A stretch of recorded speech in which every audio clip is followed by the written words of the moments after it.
මේ වෙලාවේ ලෝක අර්බුදයේ තේරුම් අරගෙන අපේ රටේ මාධ්‍ය හැසිරීමත් හරියට තේරුම් අරගන්න ඕන.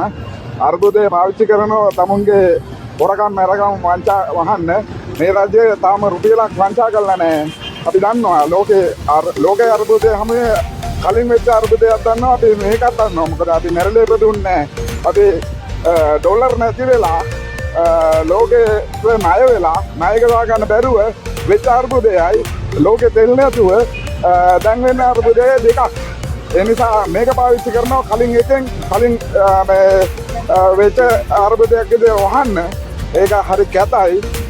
අපි බෞද්ධ විදිහට අපි විශ්වාස කරනවා මේ වංචාවක් නොකරන ආණ්ඩුවක් හොරකම් නොකරන ආණ්ඩුවක් මේ විදිහට මාධ්‍ය හමු වලින් මාධ්‍ය වැඩවලින් බේරන්න බෑ. අසාර්ථකයි. ඒ නිසා මම දැන් තමයි තෙල් පොලිමට ආවේ. ඊටම කෙටි දුර සීමාවක් තියෙන්නේ.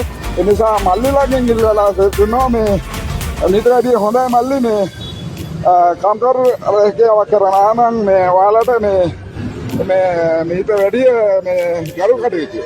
මොකද ඔයාලත් දන්න මේක ඇත්ත කතාව හෘද සාක්ෂි දන්න නේ. හරි බොහොම ස්තුතියි. හරි. කම්කරු රැකියාව තමයි. ඔව් කම්කරු රැකියාව තමයි. හැබැයි කඩේ යනවා. කඩේ යනවා. අපි ගුණාර්ථ පාවිච්චි කරන්නේ මේ කුලියට කහිනවා. ඒකයි.